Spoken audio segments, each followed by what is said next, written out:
주민들이 왜 잘 조직이 안 될까? 열심히 하는데 왜 남는 게 별로 없지?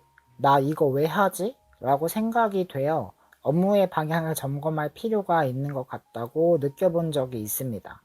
오늘은 종종 까먹거나 누구도 알려주지 않아서 혹은 중요하다고 생각되지 않아서 고려하지 않을 때도 있지만 정작 되돌아보면 중요했던 방향성에 대해 이야기해보고자 합니다. 주관이 많이 섞여 있습니다. 반박 시 여러분의 말이 다 맞아요.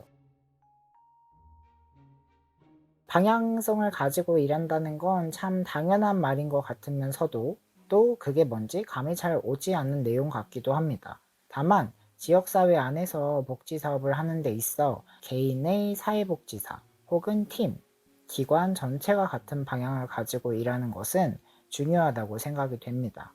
그래야 개인 혹은 기관이 하나의 업무를 진행하더라도 흔들리지 않을 수 있으니까요. 뭔가 수도 없이 많은 일들을 했는데 막상 끝내놓고 보니 뭘 했는지 모르겠다. 혹은 잘못한 거 아닌가 싶다면 뭔가 허무하기도 하고 지금까지 고생한 것이 좀 아깝기도 하잖아요.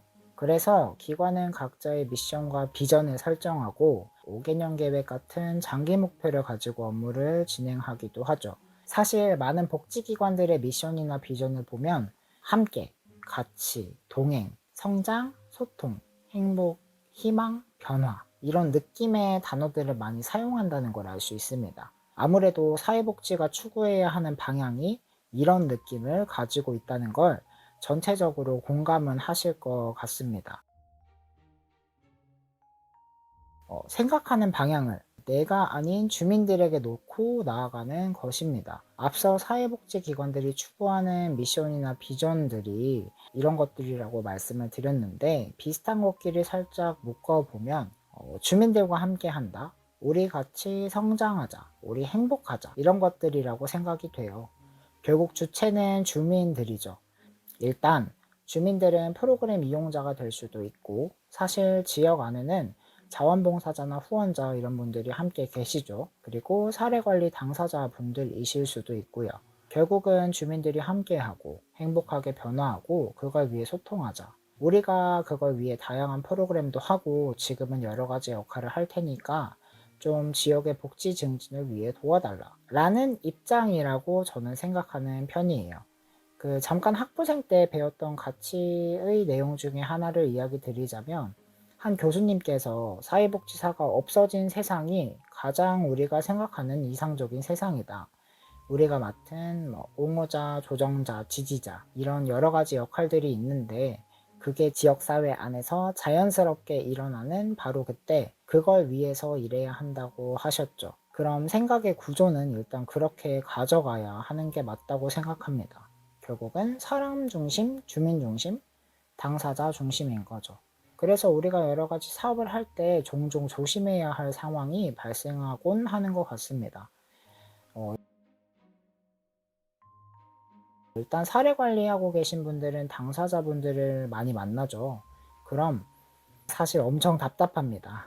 왜 도대체 술을 끊지 못하실까? 왜 저렇게 쌓아놓고 사실까? 왜 일자리를 알아보지 않으실까? 왜 건강을 해치는 행동을 할까? 도대체 왜 우리한테 화부터 내실까? 아니, 오늘 처음 봤는데 벌써 화가 많으셔요. 정말 이해할 수 없는 상황이 1도 없을 때가 있습니다. 가끔은 진짜 어이가 없어서 웃음이 나요. 근데 어떻게 보면 또 당연한 것 같기도 합니다. 그들의 삶이 자의적으로나 타의적으로 순탄치 않았고 설령 그랬다 하더라도 주변에 지지자들이 있었다면 참 좋았을 텐데 그게 마땅치 않았고 설령 지지자들이 없었더라도 힘이 조금이라도 남아있을 때 누군가를 만났다면 그나마 힘을 얻었을 텐데 여러 가지 상황들이 있었겠죠. 하지만 저도 사람인지라 제 삶에 빗대어서 그들을 답답하게 생각할 때가 있더라고요. 저도 함께 열심히 극복하고 노력해서 일자리까지 나가 일을 하시던 분이 다시 술을 입에 대셨던 그땐 진짜 배신감이 컸거든요. 그래서 살짝 화를 많이 냈었는데 바로 지지해드리지 못했던 제가 좀 죄송스럽더라고요. 너무 저 중심으로 생각을 해가지고 그랬던 것 같습니다. 주민조직화 사업도 많은 참여자분들과 봉사자분들이 함께 하시게 되죠. 이때도 참여자분들을 이해하는 마음이 좀 필요하다고 생각이 되긴 합니다. 자, 일단 우린 직장인이고 그분들은 지역 주민이고 뭔가 여기서부터 결이 좀 다르게 느껴지긴 하죠. 우리는 업무 시간에만 연락을 주고 받으라고 배우곤 하는데 사실 그분들은 그때 본인의 업무를 하고 제가 퇴근하면 그분들도 이제 그때 저랑 연락이 가능한데 뭐 이런 것부터 2시간, 3시간 활동하는 게 체력적으로나 시간적으로 무리가 되지 않는다고 생각하더라도 봉사자분들은 그렇지 않을 수 있다. 난 20kg짜리 쌀을 나르는 게 무겁지 않다고 하더라도 누군가는 무거울 수 있다. 난 떼약볕 아래서 활동하는 게 괜찮지만 더위를 많이 타는 사람에겐 힘들 수 있다. 어르신들 프로그램에 청소년을 대상으로 만든 PPT를 가져가진 않는지, 장애인 프로그램을 진행하는데 프로그램실 위치는 적합한지 등 이런 생각의 방향이 행동의 방향이 되겠죠. 바로 이런 것들이 중요하다고 생각이 됩니다. 그럼 이해하는 거랑 생각의 방향을 그렇게 정하는 거? 그럼 주민분들의 상황을 이해하고 존중하는 방향을 가지라는 건가요? 저는 그렇습니다. 제가 일하는 기관도 그렇고요. 여러분이 앞으로 일하게 될 사회복지관의 방향을 따라가야겠지만 대부분의 현대 사회복지관이 추구하는 방향은 주민 중심, 지역 중심일 거라고 생각이 됩니다. 다만 주민을 중심으로 한다고 해서 무조건적인 지지를 말하는 것은 절대 아니라는 사실, 잘못된 것은 잘못되었다고 이야기하고 올바른 방향을 함께 치열하게 논의하고 나아갈 수 있도록 하는 것도 저희 역할 중 하나랍니다.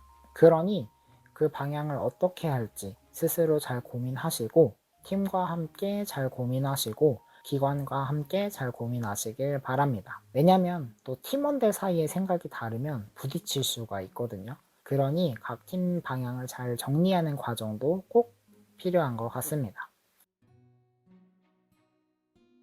어쨌든 그 생각의 과정들, 논의의 과정들을 거치다 보면 이게 뭐지? 싶은 고민들의 과정이 좀 줄어들 거라고 생각이 됩니다. 그럼 업무를 진행하시는 데 있어서 또 결과를 받아보는 입장에서 훨씬 편안한 마음이 드실 거라고 생각이 돼요. 너무 헤매지 마시고 즐겁게 사회복지 하시길 응원합니다. 감사합니다.